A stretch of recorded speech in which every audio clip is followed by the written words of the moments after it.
So, hello everyone. Myself Tushar Rana, and I'm from Triple IT CCT. And currently, I'm a second year undergraduate student doing BTech from CSE.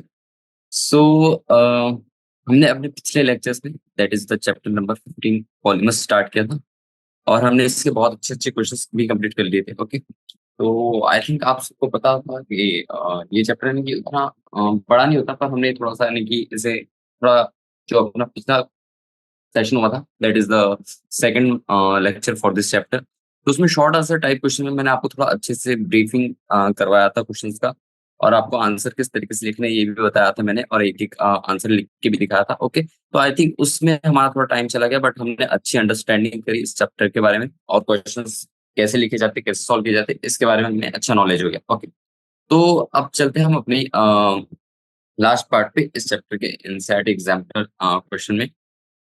तो I think हमने MCQ type 2 तो first में ही complete कर लिया था, that's first lecture में, and in the second lecture we have completed this and this what okay short answer type question. Okay, now we were at matching type. Okay, let's write down the heading first for this chapter. Okay, sorry, हाँ, this is chapter 15। Okay, let me, okay, so this was our polymers chapter. So ये जो chapter है ना, ये उतना बड़ा नहीं होता, ये एक टाइप का नंबर गिविंग सब्जेक्ट होता है। इससे मान लीजिए आप 2 क्वेश्चन अगर जेईई मेंस के बारे में बात करें, तो इससे 2 क्वेश्चन तो आने ही है। ओके, तो आप इजीली आपको पता है। फिर चलिए हम बात करते हैं अपने टाइप फोर के बारे में।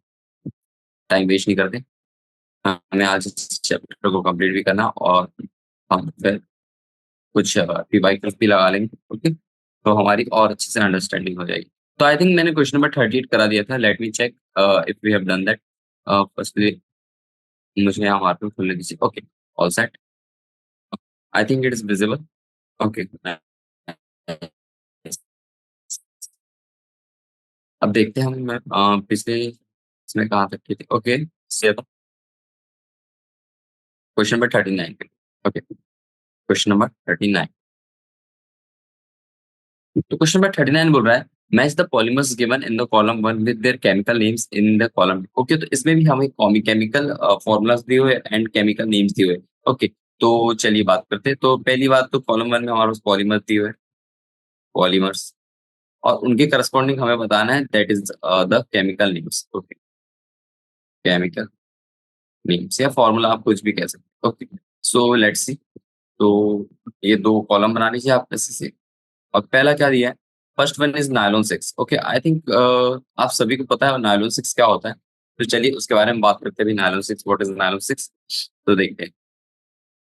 देखिए, नायलॉन 6 जो होता है ना, वो एक टाइप का पॉलीमर होता है जिसे हम ऑब्टेन करते हैं बाय हीटिंग कैप्रोलैक्टम, एक एलिमेंट, एक कहना चाहिए कि चलिए इसका आंसर हम ऊपर लिखेंगे, मैं आपको इसकी ब्रीफिंग लिखा दे जाऊंगा। सेकंड हमारा है PVC, and third one is what is that, acrilan, acrilan, and fourth one is natural rubber,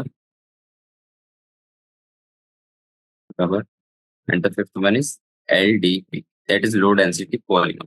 okay, चलिए अगर हम पहली बात करें तो नायलॉन 6 के बारे में, तो देखिए जो नायलॉन 6 होता है ना, नायलॉन 6, इससे हम ऑब्टेन करते हैं, ऑब्टेन्ड बाय हीटिंग कैप्रोलैक्टम। आप सभी ने पढ़ा होगा what is caprolactam, heating bye caprolactam. Okay, तो और इसमें आप वाटर भी डालते हैं साथ ही साथ, with water at high temperature, at high temperature, तब आपके पास ये नायलॉन 6 बनता है। तो देखिए इससे रिलेटेड आपके पास, चलिए इन्फॉर्मेशन आ गई, तो इससे रिलेटेड आपके पास कॉलम 2 में ऑप्शन क्या दिख रहा है, दैट इज पॉलीविनाइल क्लोराइड, पॉलीएक्रोनाइट्राइल, पॉलीकैप्रोलैक्टम। हाँ, तो देखिए एज अ पॉलीमर तो ये कैप्रोलैक्टम के मैनी यूनिट्स बनाता है, मैनी यूनिट से जुड़ जाता है, और ये पॉलीकैप्रोलैक्टम ही होता है इसका केमिकल नेम। ओके, पॉलीकैप्रोलैक्टम। चलिए अब बात करते हैं पीवीसी के बारे में। तो देखिए जो पीवीसी होता है ना, ये जस्ट केमिकल नेम है, दैट इज आप सभी को पता है, इसके बारे में ज्यादा बात नहीं करूंगा, डिस्कस भी नहीं करेंगे, सिर्फ पॉलीविनाइल क्लोराइड लिख देंगे, पॉलीविनाइल क्लोराइड। Okay, easy. अब चलते हैं हम एक्रिलिन के बारे में। तो देखिए जो एक्रिलिन होता है ना, मैंने आपको बताया था, it is form by the polymerisation of acrylonitrile in the presence of peroxide catalyst. क्या बात कर रहा मैं, देखिए अगर हम थर्ड वाले के बारे में बात करें, दैट इज एक्रिलिन। तो ये जो पॉलीमर होता है ना, ये कह सकते हैं obtain by polymerization of what? Acrylonitrile with presence of कुछ catalyst हम डालते हैं, that is just peroxide with peroxide catalyst. Okay, so this was our so the correct option for this one will be what will be that is B, polyacrylonitrile. Okay, अब natural rubber के बारे में बात कर लेते हैं और LDP के बारे में बात कर लेते तो देखिए नेचुरल रबर एक सिंपल लीनियर पॉलीमर होता है आइसोप्रीन यूनिट्स का। तो इसे हम ये जो linear polymer of isoprene units होती है ना, उसे हम सिस पॉली आइसोप्रीन भी कहते हैं। ओके, तो इसका आंसर हो जाएगा सिस पॉली आइसोप्रीन। फिर एलडीपी के बारे में बात करें तो उसके लिए एक ही ऑप्शन बचा है, that is low density polythene. तो ये तो सिंपल उसका फुल फॉर्म ही पूछ लिया, पॉलीथीन है, सॉरी पॉलीमर बोल दिया था मैंने। ओके, तो आई थिंक आप सभी को ऑप्शंस क्लियर हो गए होंगे। तो चलिए हम मिला लेते हैं। नायलॉन 6 हो गया हमारा कैप्रोलेक्टम, पीवीसी हो गया पॉलीविनाइल क्लोराइड। आई थिंक ये वाला भी हो जाएगा, नेचुरल वाला ये हो जाएगा and this one will B this. Okay, चलिए उसी की तरह आप क्वेश्चन नंबर 14 में कर लेते हैं। सिंपल है, बस मैं थोड़ा सा अच्छे से समझा रहा आपको तो थोड़ा टाइम लग रहा है। अब चलिए, that is the polyester of, अब हम ज्यादा डिस्कशन नहीं करेंगे, सिंपल आंसर देखते हैं। Polyester of glycol and phthalic acid. Okay, तो ये जो पिथैलिक एसिड और ग्लाइकोल का पॉलिस्टर बनता है, उसका कमर्शियल नेम क्या है वो बात करें तो देखिए जो लेफ्ट साइड में that is the related polymer regarding the commercial name given to the substance. Okay, यानी कि आप जब इन पॉलीमर्स का यानी कि डिफरेंट डिफरेंट मोनोमर यूनिट या कह सकते हैं कोपॉलीमर या पॉलीमर यूनिट है, ये जब एडिशन में आते हैं तो ये कुछ बड़ा सा पॉलीमर बनाते हैं। उसका जो कमर्शियल नेम है वो उसके बारे में बात करेंगे। तो देखिए जो पहला है ना दैट इज द ग्लाइकल है ना। Okay, sorry glycol. तो देखिए जो ग्लाइकल होता है ना, जब आप इन दोनों का पॉलिस्टर बनाते हैं तो ये फॉर्म करता है ग्लिप्टन।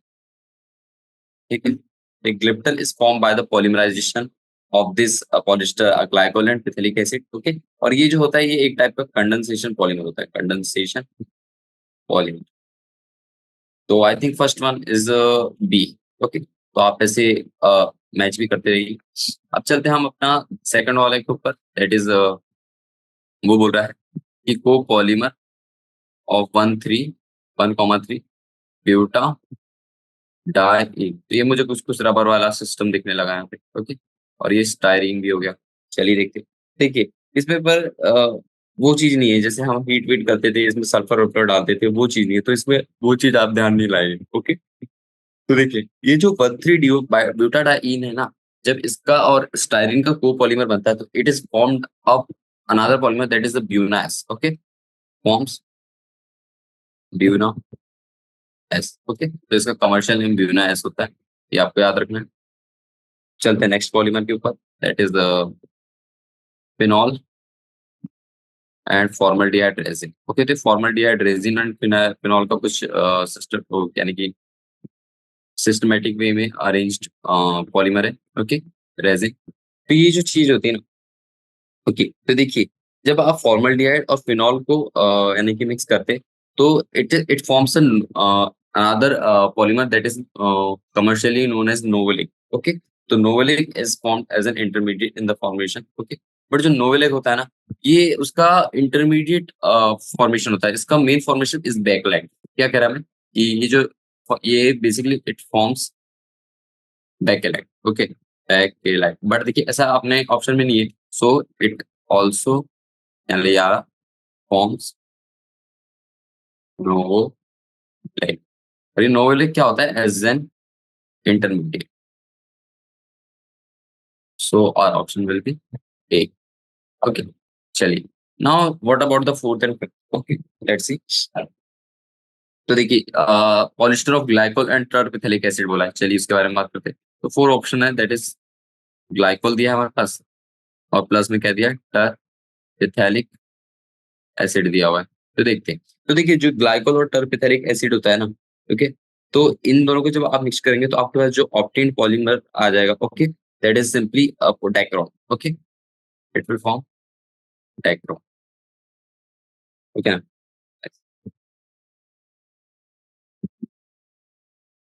सो दिस इज द थिंग, आप इस मैच कर लीजिए और इसका आंसर हो जाएगा ब्यूनाइन। ओके, तो आई थिंक ये एक्रोनाइट्राइल से अभी आप समझ के होंगे। ओके, लेट्स क्वेश्चन नंबर 40 में था।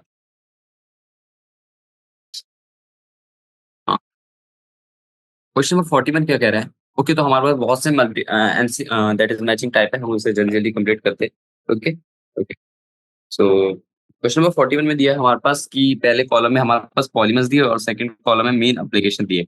तो ये तो हम ऐसे ही सॉल्व कर लेंगे, इसी के लिए कोई दिक्कत नहीं। तो देखिए, जो पहला हो गया बैकलाइट, बैकलाइट सॉरी, बैकलाइट।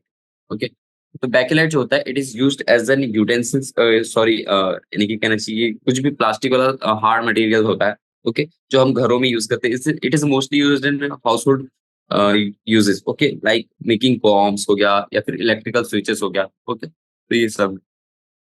तो व्हाट इज द फिर? ओके, फर्स्ट का ऑप्शन में लिखना पड़ेगा, that is non stick cookware B, no, so it will be electrical switches में B. Okay, so option number D. Second one, what is the LDP, low density polymer. तो देखिए, low density polymer polymer जो sorry polythene जो होता है वो use होता है in the manufacturing of the squeezed bottle. तो आपने देखा होगा कि जो बिस्लेरी की बॉटल्स होती है वो इतनी यानी कि उनकी डेंसिटी उतनी हाई नहीं होती। ओके, तो वही पॉलीमर पॉलीथीन यूज होता है in that form, in the formation of that plastic bottles. Okay, that is option number ई। अब चलते हम अपने नेक्स्ट क्वेश्चन पे, दैट इज थर्ड वन। तो ये मेलामाइन फॉर्मल्डिहाइड रेजिन है। तो मेलामाइन फॉर्मल्डिहाइड रेजिन। ओके, तो इसका एप्लीकेशन क्या होता है बेसिकली?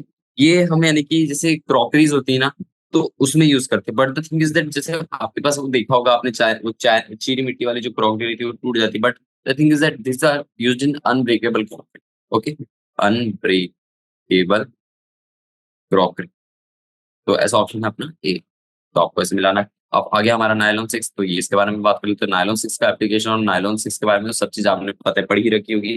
तो देखिए, it is mainly used in the manufacturing of tyre, क्योंकि it is form by the rubber only. Okay, ये टायर हो गया, फिर यहाँ पे कॉर्ड्स भी है। ओके, तो that is option number F.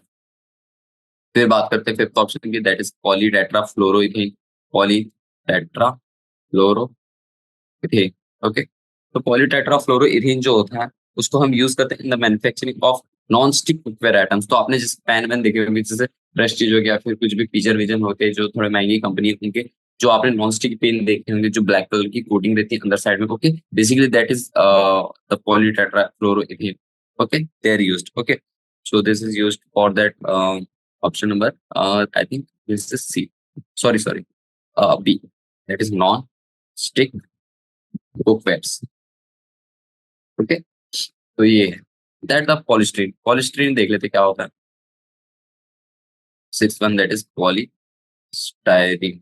Okay, so that is polystyrene is basically used in the manufacturing of that packaging material. Okay, so that is option number C. I think all done. चलिए, अब चलते हैं हम question number 42 पे। Okay, question number 40, तो question number 42 बोल रहा है मैचिंग द फॉलोइंग पॉलीमर। तो अब थोड़ा जल्दी जल्दी करते हैं। तो नायलॉन 6 हो गया, तो नायलॉन 6 अब देखते हैं क्या होता है।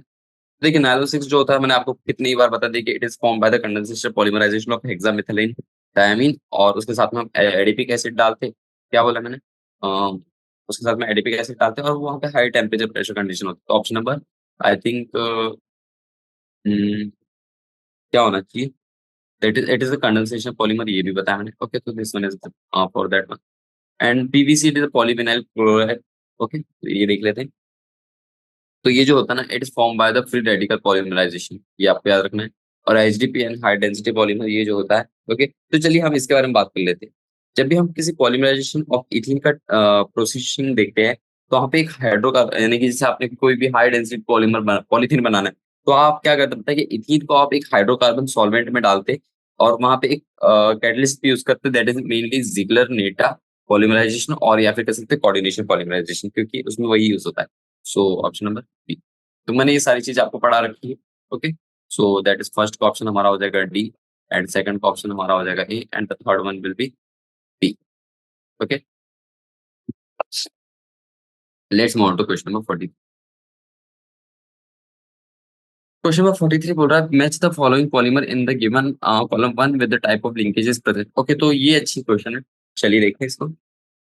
देखिए जो टर्लिन हो गया, ओके, या फिर कोई या फिर इसके साथ में एक और पॉलीमर होता है दैट इज डाइक्रोन में भी। हाँ, तो उन दोनों में पता है कि जो लिंकेजेस होता है that is basically Easter linkages. तो आपने देखा होगा कि ईस्टर जो होता है उसका लिंकेज कैसा होता है, just like that there is the linkage in the terylene and the dacron. Okay, तो first one is that terylene, या फिर क्या कर सकते हैं और डाइक्रोन, आप इसके नाम से भी जानते हैं, have ester linkages. So our option number one भी डी। अब चलते हैं हम सेकंड ऑप्शन पे, तो हमारा हो गया नायलॉन। तो नायलॉन में वो बोल रहा है कि कौन से टाइप के लिंकेजेस, तो nylon is just basic amide linkages. Amide linkages I think all know, option number D. अब चलते हैं हम थर्ड के ऊपर, दैट इज द सेल्यूलोज। तो सेल्यूलोज में आपको थोड़ा सा कॉम्प्लेक्स लिंकेजेस दिखता है। दैट इज बेस्ड, यानी कि आपको पता है कि जो सेल्यूलोज होता है ये स्टोर्ड इन प्लांट्स होता है, स्टोर्ड बाय प्लांट्स होता है। ओके, तो इसमें जो वो होते हैं ना हमारा linkage, that is basically glycosidic linkage, glycosidic linkage. Okay, so option number A. अब बात करते हैं हम प्रोटीन के बारे में, तो चलिए प्रोटीन को देखते हैं। प्रोटीन, ओके, तो देखिए जो प्रोटीन होते हैं ना उनमें भी हमारे अमाइड लिंकेजेस ही देखे जाते हैं, राइट, लिंकेजेस। तो आपको इससे दो बार ऐड करना पड़ेगा, that is the protein and nylon same. Now there comes RNA, ribonucleic acid. Okay, तो आरएनएस उसमें जो होते हैं क्या होते हैं, इसमें हमारा फॉस्फेट होता है बेसिकली। ओके, इसमें हमारा शुगर होता है, उसमें हमारा क्या होता है, ओके, इतना और क्या हो गया, बस इतने ही होते। तो इनमें जो होते हैं ना that is basically phosphodiester thinking. Okay, ये option I think all clear. तो देखिए ये सब इन्फॉर्मेशन पे आप ज्यादा ध्यान मत दीजिए, क्योंकि देखिए अगर आपने ये चैप्टर अच्छे से पढ़ा होगा ना, आप इजीली ये सारे क्वेश्चन कर सकते हैं।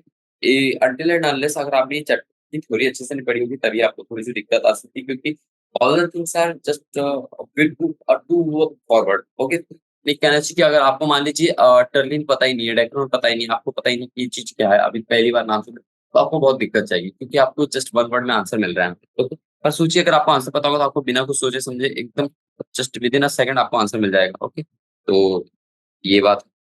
तो चलिए अब चलते क्वेश्चन नंबर 44 पे। Okay okay, two more MCQ that is matching type remaining. Okay, we will complete it and move to the next part.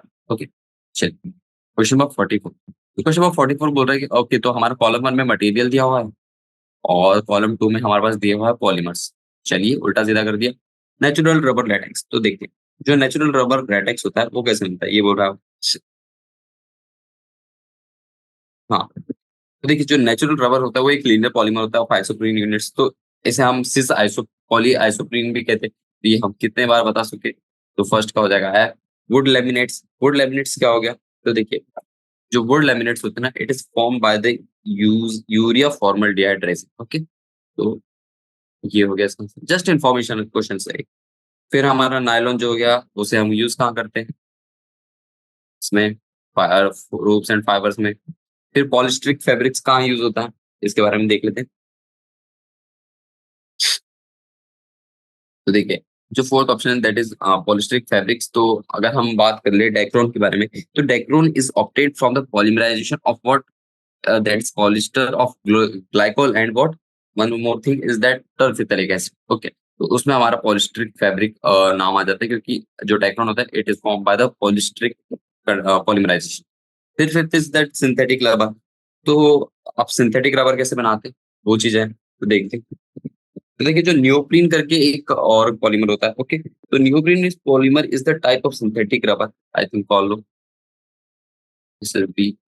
अब बात करते हैं हम अनब्रेकेबल क्रॉकरी की। अनब्रेकेबल क्रॉकरी के बारे में हम बात कर चुके हैं, that is the melamine formaldehyde.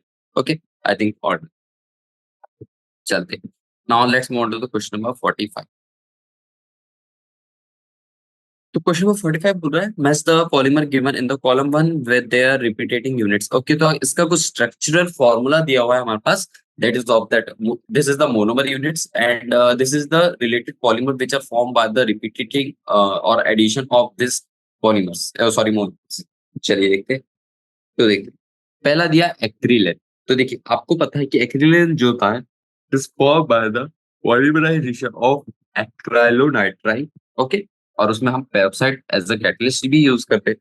तो अगर हम ऑप्शन के वाइज चेक करें तो हमें दिख रहा है कि जो कॉलम वन में एक्रिलेन है, it is matching with the column number, sorry that is option number B, sorry D D. क्योंकि इसमें देखिए आपको एक्राइलोनाइट्राइल लिखना है, तो आपको इसकी रिपीटेटिंग यूनिट्स बनानी पड़ेगी, that is CH2 CHCl। Okay, फिर बात करते हैं second is that polystyrene is form by the polymerisation of what. तो देखिए उसमें हम styrene as a monomer use करते हैं। ओके, स्टीरीन देखना पड़ेगा आपको, तो वेयर इज द स्टीरीन, अब आपको स्टीरीन का स्ट्रक्चर याद रहना चाहिए, दैट इज सेकंड का answer will be option number A. अब बात करते हैं नियोप्रीन की, तो नियोप्रीन मैंने अभी बताया it is a type of synthetic rubber और ये फॉर्म होता है by the free radical polymerization of chloroprene. तो आपको यहाँ पे क्लोरीन जैसा कुछ देखना है तो first third option will be I think chloroprene will be B. अब आपको fourth option is that novolac. तो नोवेलिक भी मैंने बताया that is the formed as an intermediate when जब हम बैकलाइट बनाते हैं। ओके, तो बैकलाइट के फॉर्मेशन में आपको नोवेलिक मिलता है। तो बैकलाइट फॉर्म किससे होता है, that is form by the formaldehyde and phenol. तो इसमें दो है आगे, तो OH वाला देखिए और फॉर्मल्डिहाइड वाला देखिए। तो शर्बत ये विल बी क्लियर ना, the last one that is buna N. तो ब्यूनाइन के बारे में बात करते हैं। देखिए ब्यूनाइन जो होता है that is form by the polymerisation of basically 1,3 butadiene and acrylonitrile. Okay, तो it will be answer option number C. ये वाला आ गया आपका एक्राइलोनाइट है और ये हो गया 1,3 ब्यूटाडाइन। ओके, तो इस टाइप से आप क्वेश्चन सॉल्व कर लेते हैं। Okay, I think all done. चलिए अ, अब चलते हैं अपने टाइप 5 पे। टाइप 5 पे, तो type 5 is nothing but assertion and reason type. Assertion and reason. Okay, तो असर्शन एंड रीजन आपको पता होगा व्हाट इज दिस टाइप। तो देखिए इसमें हमारे पास पहला ऑप्शन दिया, यानी कि इसमें 5 ऑप्शन लगे। तो first one is that assertion and reason both are correct, और जो स्टेटमेंट है करेक्ट स्टेटमेंट, बट यानी कि देखिए इस पहला ऑप्शन बोल रहा है कि दोनों स्टेटमेंट असर्शन और रीजन करेक्ट रहेगा, पर जो रीजन रहेगा वो करेक्ट एक्सप्लेनेशन नहीं रहेगा असर्शन का। सेकंड बोल रहा है कि वो बोथ आर करेक्ट और वो रीजन करेक्ट एक्सप्लेनेशन भी रहेगा असर्शन का। थर्ड बोल रहा है both assertion reason are wrong. फो थर्ड सॉरी फोर्थ बोल रहा है असर्शन करेक्ट है, रीजन रॉन्ग है। असर्शन रॉन्ग है, रीजन करेक्ट है। Okay, I think all option are clear to you now. Let's move on to the question 46। Okay, one by one हम check करेंगे। Okay, okay it is a series of question, we have to mark here only. चलिए, तो question number 46 देखते हैं। तो उसमें assertion दिया हुआ है कि रेयॉन, ओके रेयॉन के बारे में बात चल रही है। तो rayon is a semi synthetic polymer cotton fabric. तो आप सभी को पता है कि कॉटन जो होता है, हम हमें भी पता है नहीं कि हमारे इंडिया में कि दैट सिल्क हो गया, कॉटन हो गया, ये बहुत ही ज्यादा यानी कि कहना चाहिए अच्छे फैब्रिक होते हैं। ओके, तो यहाँ पे बात हो रही है रेयॉन। ओके, तो rayon it is not a natural fabric, जैसे हमारा cotton is a natural fabric, but ये रेयॉन जो बोल रहा है it is a semi synthetic polymer, और वो बोल रहा है कि वो बेटर चॉइस है then as a cotton. Okay, fabric के रेस्पेक्ट। चलिए देखते हैं। तो देखिए असर्शन तो इसका सही है, ठीक है, असर्शन इज करेक्ट। रेयॉन को हम ज्यादा अच्छा मानते हैं that as compare to the cotton fibre, क्योंकि वो बहुत से मेजर्स हो जाते हैं जिसमें वो आगे बढ़ जाता है। फिर रीजन क्या दिया, mechanic and aesthetic property of cellulose can be improved by acetylation. Okay, so देखिए ये जो प्रोसेस हुई है ना, इस प्रोसेस से हम किसी भी यानी फाइबर फैब्रिक के एस्थेटिक प्रॉपर्टी ज्यादा इंक्रीज कर पाते हैं। Okay, so that's the correct reason also.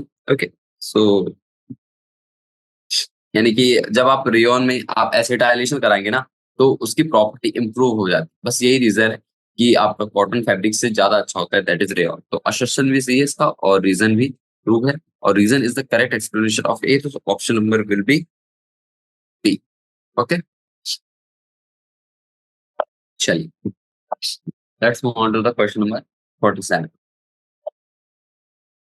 तो क्वेश्चन नंबर 47 बोल रहा है कि असर्शन में क्या दिया हुआ है, that is most of the synthetic polymers are not biodegradable. Okay, let's say, तो देखिए असर्शन ये तो सही दे रहा है, क्योंकि ये जरूरी नहीं कि सारे सिंथेटिक पॉलीमर बायोडिग्रेडेबल हो। ओके, कुछ synthetic polymer are also biodegradable. Okay, so most I think assertion is true. अब बात करते हैं रीजन के बारे में। तो देखिए, तो जो रीजन दिया हुआ है ना, reason is that polymerization process induces toxic character in organic molecules. No no no no, I think this statement is wrong. क्यों? देखिए, चलिए मैं बात करते हैं। अब देखिए, जो most of the synthetic polymers होते हैं ना, ओके, वो are not biodegradable. I think this statement is true. यानी कि यहाँ पे पूरे तो नहीं बोला है इसने। देखिए, इसने ऑल नहीं बोला, इसने बोला most of the synthetic polymers are not biodegradable. तो this statement is true, but the what is the wrong in the reason that is that a large number of polymers are resistant to the degradation process of environment. Okay, that is the thing. तो देखिए, जब अगर बहुत सारे polymers हैं, वो degradation process में के ही रेजिस्टेंट है, जो एनवायरनमेंट खुद से करता है। ओके, तो that's why they are responsible for the accumulation of polymeric solid waste material. Okay, not the toxic character in the organic molecule. So this is the main reason behind that. So assertion is true, but the reason is wrong. So the correct option regarding this will be 4, जिसमें हमारा सही था, reason गलत। चलिए, question number 48 पे आते हैं। Question number 48 बोल रहा है polyphenic monomers undergo addition polymerisation. Okay, अभी हम आंसर पे बात करेंगे। और रीजन दिया हुआ है इसका कि पहले असोसिएशन लिख देना और यहाँ रीजन लिख देना। Polymerisation of vinyl chloride is initiated by peroxide and persulphate. Okay, चलिए, अब देखिए, मैं पहले ऑलिफेनिक मोनोमर्स, अगर कई लोगों को नहीं पता होगा वो बताता हूँ। ऑलिफेनिक, हाँ, ऑलिफिक मोनोमर्स।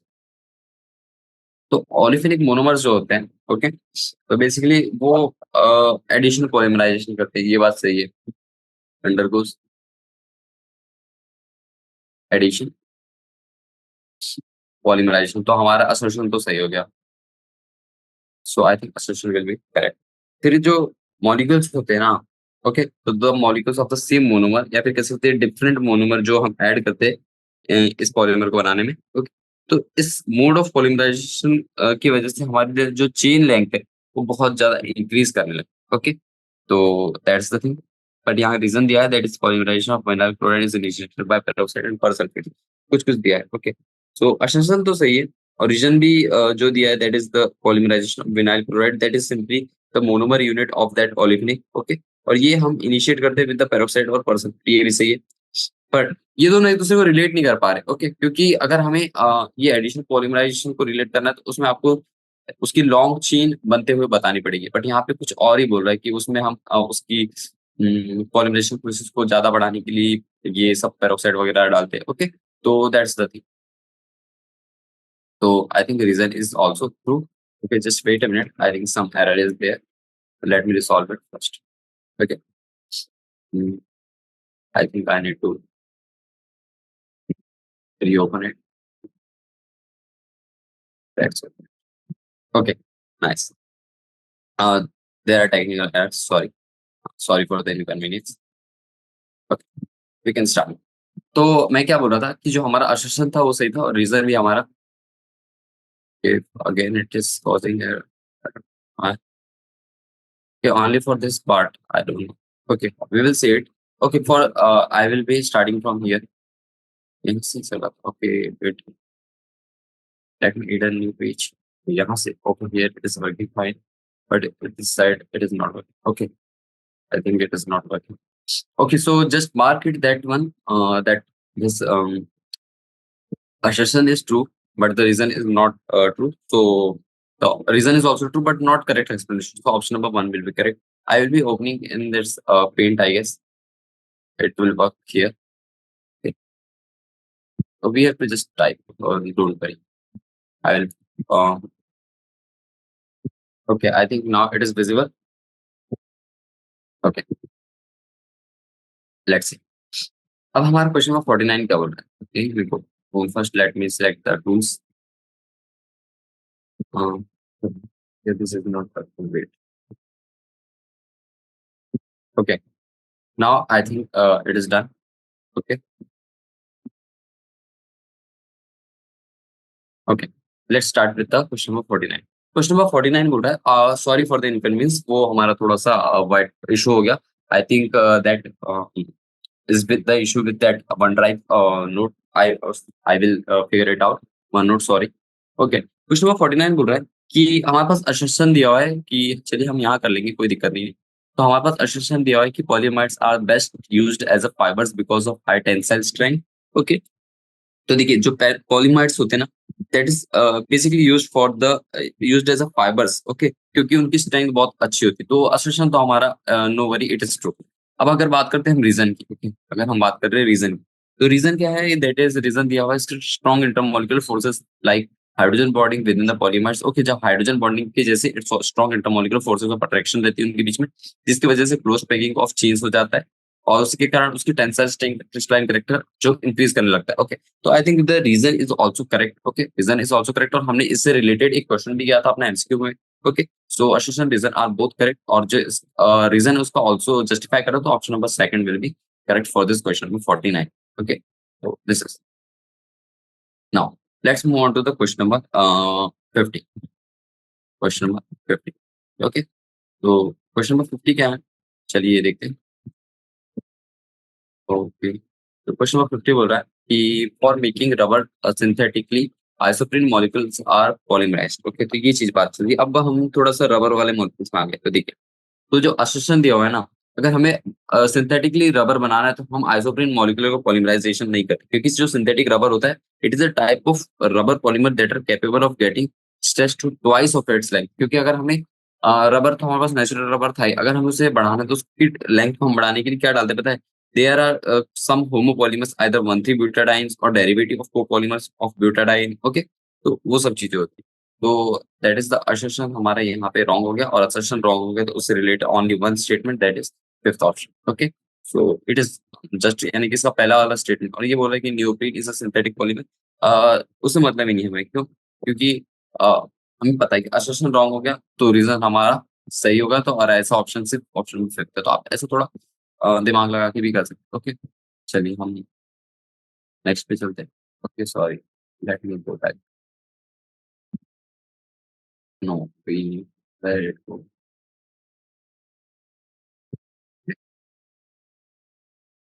हाँ, तो हमारा बोर्ड को भी आ गया। चलिए, क्वेश्चन नंबर 51 बोल रहा है कि network polymers are thermostatic network polymers है हाई मॉलिक्यूलर मास। तो क्वेश्चन नंबर 51 तो बहुत इजी है। देखिए, इसमें असर्शन और विशन जो है ना, दोनों की देखिए, असर्शन बोल रहा है कि जो हमारा नेटवर्क पॉलीमर है वो थर्मोस्टेटिक पॉलीमर्स होते हैं, ये एकदम ट्रू हो गया। फिर जो हमारा रीजन दे रहा है वो बोल रहा है कि नेटवर्क पॉलीमर्स है वो हाई मॉलिक्यूलर मास, ये भी ट्रू हो गया। But the thing is that जो रीजन है उससे हम करेक्ट एक्सप्लेनेशन नहीं कर पा रहे, क्योंकि थर्मोस्टेटिक पॉलीमर्स जो होते हैं वो एज क्रॉस लिंक पॉलीमर्स होते हैं, तो ऐसा कुछ मैच नहीं कर पा रहे। ओके, और ये नेटवर्क पॉलीमर के बारे में बात कर रहे हैं, तो I think it is not question reason true, but the thing is that it is not the correct explanation for this assertion। Okay, तो option number 1 will be correct for question number 51। ठीक है, अब question number 52 पे आते हैं। Question number 52 बोल रहा है polytetrafluoroethene is used in making non stick cookwares. ये हमने देखा था। फिर ये क्या बोल रहा है कि fluorine has the highest electronegativity. तो ये रीजन बोल रहा है, तो चलिए देखते हैं। असर्शन दिया है वो हमारे पास, वो तो हमारा ट्रू है। ठीक है, असर्शन में कोई दिक्कत नहीं। रीजन क्या दिया हुआ है? फ्लोरीन हैज हाईएस्ट इलेक्ट्रोनेगेटिविटी, ये तो हम 9th क्लास से पढ़ते आ रहे हैं, तो दोनों में कोई दिक्कत नहीं। अब अगर हम एक्सप्लेनेशन पे जाए थोड़ा सा, ओके, तो एक्सप्लेनेशन हमारे पास दिया है कि टेट्रोक्लोरोइथेन की हाईएस्ट इलेक्ट्रोनेगेटिविटी की वजह से non stick non stick nature आता है इन दैट कुकवेयर्स। तो देखिए, जो टेट्राफ्लोरोइथेन होता है ना, जब आप उसे हीट करते via that free radical mechanism, तो वहां पे आपका टेफ्लॉन बनता है। क्या लिखे हमने? That is टेट्राफ्लोरोइथेन। ओके, तो आप जब इसे हीट करेंगे तो आपको बनेगा टेफ्लॉन। ठीक है, तो देखिए केमिकली ये एक टाइप का इनर्ट और रेजिस्टेंट कंपाउंड होता है, और इसे हम यूज करते हैं in making of oil seals या फिर कोई गैस्केट्स, या फिर कह सकते हैं जैसे आपने प्लम्बिंग के मटेरियल देखे होंगे ना, तो उसके यूजेस में हमने यूज करते हैं, that is that Teflon. But ये ऐसा कुछ reason is not justifiable for this assertion, so option number 1 will be correct. Okay, for this two, तो 51 and 52 both have the option number 1, you can just mark it here। Okay. With this, we have completed our type number 4. Sorry, type 5. This is assertion design type. Okay. So अब चलते हैं हम अपना last type पे for this chapter. Okay, तो इसमें कुछ 4-5 question है, लॉन्ग आंसर टाइप क्वेश्चन है। तो मैं पूरा क्वेश्चन नहीं कराऊंगा, थोड़ा सा हिंट और थोड़े से रॉ आंसर दे दूंगा। ओके, चलिए, just wait a minute. Okay, question number 30 ये हो गया हमारा 6 लॉन्ग आंसर टाइप। ओके, अब हम लॉन्ग आंसर टाइप में हम अपने करेंगे क्वेश्चन नंबर 53 फर्स्ट। तो क्वेश्चन 53 बोल रहा है that is synthetic polymers do not degrade in the environment for a long time. Okay, फिर बोल रहा है how can biodegradable synthetic polymers be made. Okay, ये सब बातें चल रही है। फिर क्या बोल रहा है वो, फिर बोल रहा है कि differentiate between the biopolymers and biodegradable polymers and give example of each other. Okay, अगर मैं बात करूं, ये क्वेश्चन है बहुत बड़ा, ठीक है, बट हम इसे अच्छे से करेंगे। चलिए, तो अगर मैं पॉइंट वाइज लिखवाऊं, तो फर्स्ट पॉइंट लिखेंगे, हाँ, दैट इज PHBV। PHBV, मैं इसका फॉर्मूला नहीं लिखाऊंगा, दैट इज पॉलीहाइड्रोक्सी ब्यूटारेट, और फिर वो आता है that is beta hydroxy valerate PHBV। Okay, ये आप सभी को पता है इसका फॉर्मूला। तो ये जो होता है दैट इज, ये हमारा बनता है by the polymerisation, copolymerisation of 3 hydroxy butanoic acid and 3 hydroxy pentanoic acid, that is copolymerisation of what, 3 hydroxy buta butanoic, okay, acid, और उसके साथ में हम डालते हैं साथ ही साथ 3 हाइड्रोक्सी पेंटानोइक एसिड। ठीक है, तो ये जो मैं इसके बारे में क्यों बात कर रहा हूँ, क्योंकि देखिए जो PHBV होता है ना, उसे हम यूज करते हैं as a special packaging material. Okay, तो उसमें क्या होता है बेसिकली, ये जो होते हैं ये डिग्रेड करते, it is not degraded by bacteria, इसलिए हम इसे यूज करते फॉर दैट पैकेजिंग मटेरियल, क्योंकि आपने देखा भी होगा कि कई चीज में बैक्टीरिया लग जाता है, तो हम उसे पैकेजिंग करते, okay, by some polythene and any substance. Okay, so this is used as an packaging material। Okay, और मैं ऊपर लिख देता है इसकी properties, they are not degraded by bacteria, bacteria. Okay, so this is, okay, we can add whiteboard from here also। Okay, so अब ये पहला पार्ट तो हमने कर लिया, ठीक है, अब सेकंड वाला पार्ट कर लेते हैं। और ये बायोडिग्रेडेबल सिंथेटिक पॉलीमर कैसे मेड करते हैं हमने वो भी बता दिया। अब बात करते हैं, अगर हम बायोडिग्रेडेबल और एक पॉलीमर के बारे में बात करें, तो देखिए, एक नायलॉन 2 नायलॉन 6 होता है। Okay, so it is a biodegradable alternate polyamide copolymer. Okay, biodegradable polymer होता है ये भी। ओके, और ये किससे बना होता है, it is made of copolymer of glycerine, glycine and amino caproic acid. Okay, इससे बना होता है बेसिक। अब और एक नया पेज ले लेते हैं। I think colour, I think choose red, I think it will be more. Okay, चलिए चलते हैं। तो अब बात करते हैं हम differentiate between biopolymers and biodegradable polymers. तो देखिए, अगर मैं आपको स्टेप बाय स्टेप लिखाऊं, तो देखिए बायोपॉलीमर्स, ओके, देखिए जो बायोपॉलीमर्स होते हैं ना, वो नेचुरल पॉलीमर्स होते हैं, और they are basically found in the plants हो गया, एनिमल्स हो गया, ओके, या फिर जिनमें प्रोटीन्स हो गया, फैट हो गया, सेलुलोज हो गया, ये सब। तो biopolymers are natural polymers found in plants, okay, या फिर कह सकते हैं सच एज प्रोटीन, फैट, या फिर सेल्यूलोज, एटसेट्रा। और अगर वहीं पे हम बायोडिग्रेडेबल पॉलीमर के बारे में बात करें, बायोडिग्रेडेबल पॉलीमर के बारे में, ओके, तो this are the polymer that contain some kind of functional group, okay, जिनका जो कुछ कुछ सिमिलर होते हैं टू दैट बायोपॉलीमर्स। ओके, और ये resistant to the process of environment degradation होता है। Okay, are polymer that contain functional groups that are similar to as they those found in biofilms. So I think I have answered your question number 53. It is also a big question consisting of four different parts. Okay, चलिए question number 54 पे आते हैं। तो question number 54 बोल रहा है कि differentiate between rubber and plastic on the basis of intermolecular force. Okay, तो इंटरमोलिकुलर फोर्सेस के बेसिस पे हमें बताना है कि विच वन इज, यानी कि उनके डिफरेंसेस बताने हैं। ओके, बेसिकली हमें पॉइंट आउट करते हैं।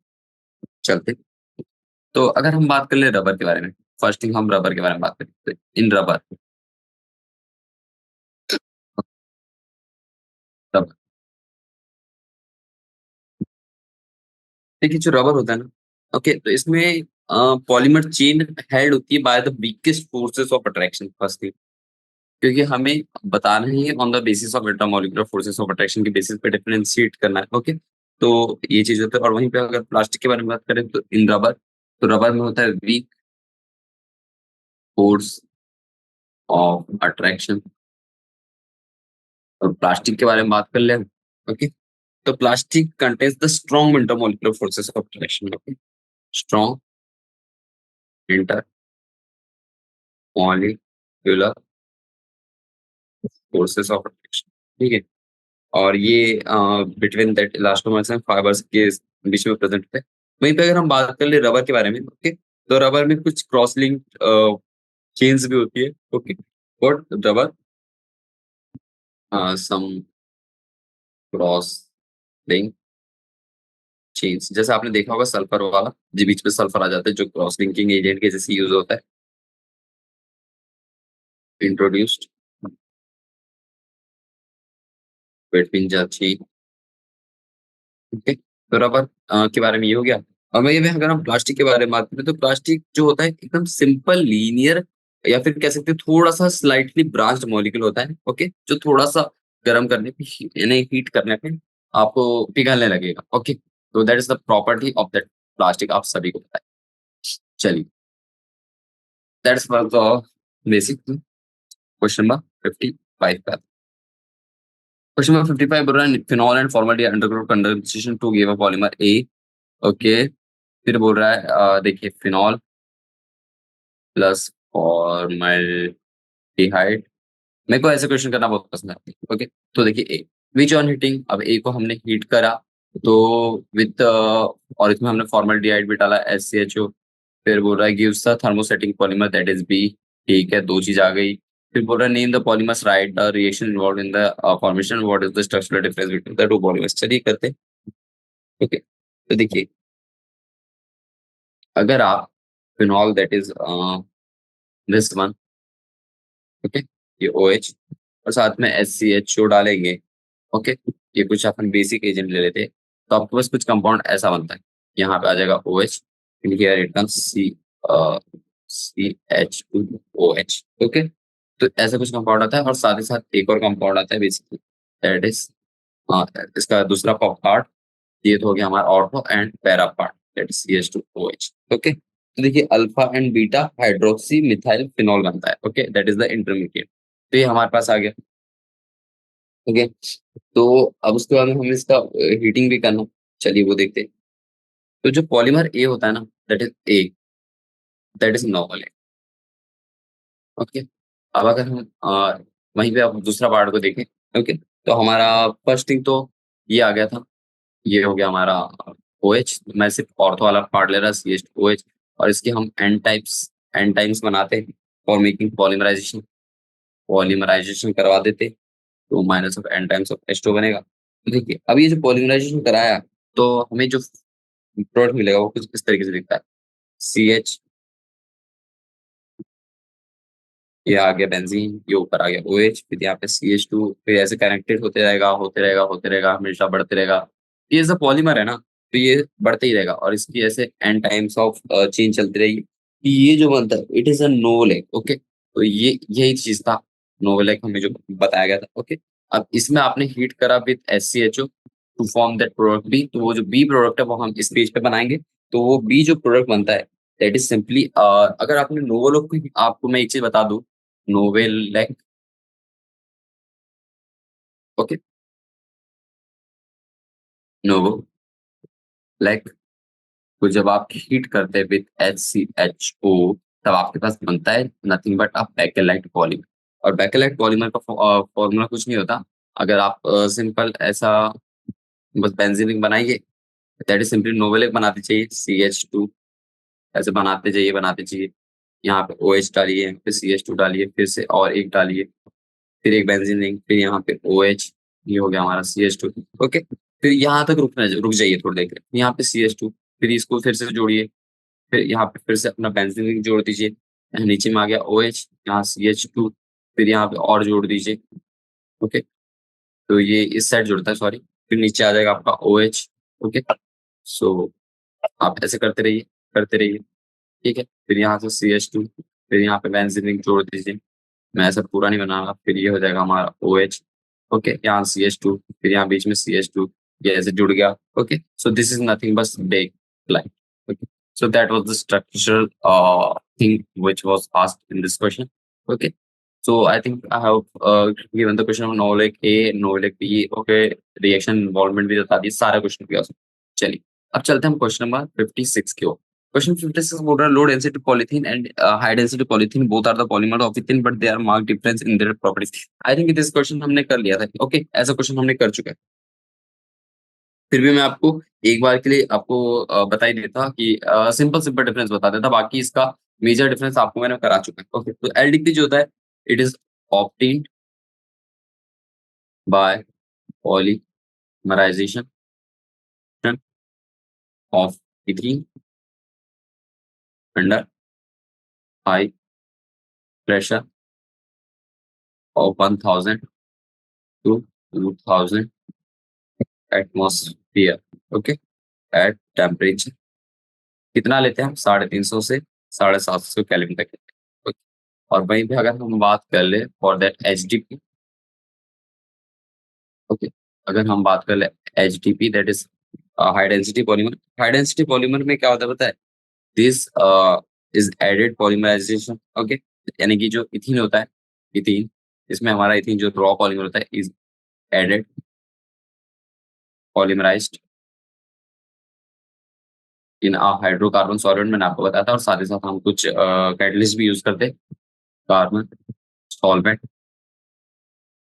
in presence of Ziegler-Natta catalyst, presence of a catalyst such as Ziegler-Natta catalyst। Okay, और या फिर कह सकते हैं ट्राई थाइलेल्यूमिनियम, एक और चीज होता है। ओके, और इसमें जो टेम्परेचर की रेंज होती है, टेम्परेचर रेंज दिखा दूं मैं, तो 333 kelvin to 343 kelvin. Okay, that is 333 to 333 Kelvin. Okay, so that's sorry for this board issue. I will just figure it out in the next class. Okay, whenever I will be taking. चलिए, अब चलते हैं हम question number 57। Okay, question number 57 देखते हैं। Question number 57 बोल रहा है which of the following polymer softens on heating and harden on cooling. तो बोल रहा है कौन सा पॉलीमर सॉफ्ट हो जाता है जब आप हीट करते हैं, या कौन सा पॉलीमर ओके, कौन सा पॉलीमर सॉफ्ट हो जाता है ऑन हीटिंग एंड हार्ड हो जाता है ऑन कूलिंग। फिर बोल रहा है what are the polymers with this property collectively called, what are the structural similarities between such polymers and, और ये सारी चीज बोलो।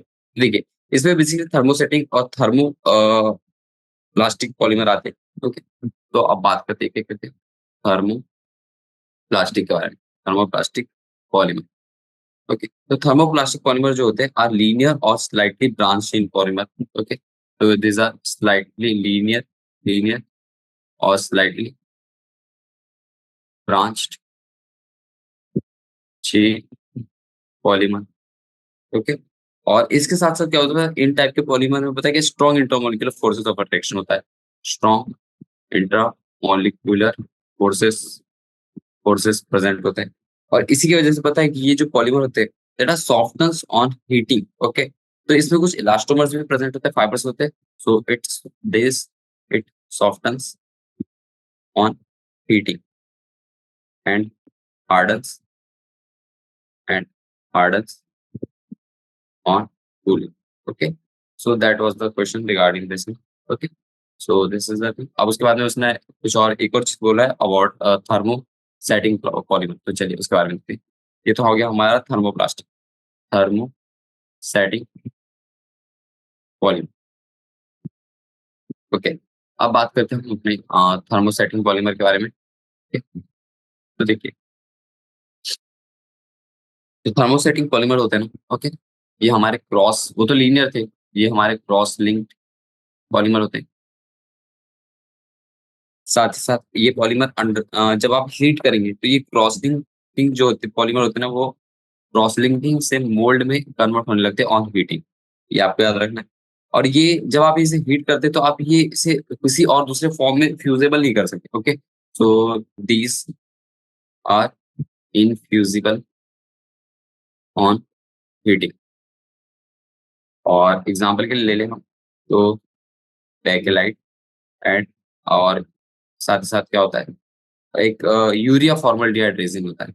Urea formaldehyde resin. Okay, so that's it. Okay, so I think all that's all. Okay, so हमने सारे questions complete कर लिए। I am extremely sorry for the inconvenience faced in that board problem. Okay, but I think you have understood all the questions. I have write down all the information regarding all the questions in that board also. Okay, so आज के लिए बस इतना ही। तो हमारा chapter भी खत्म हो गया है। तो ओके, ठीक है, bye bye. We will meet in next lecture with some another new chapter. Okay.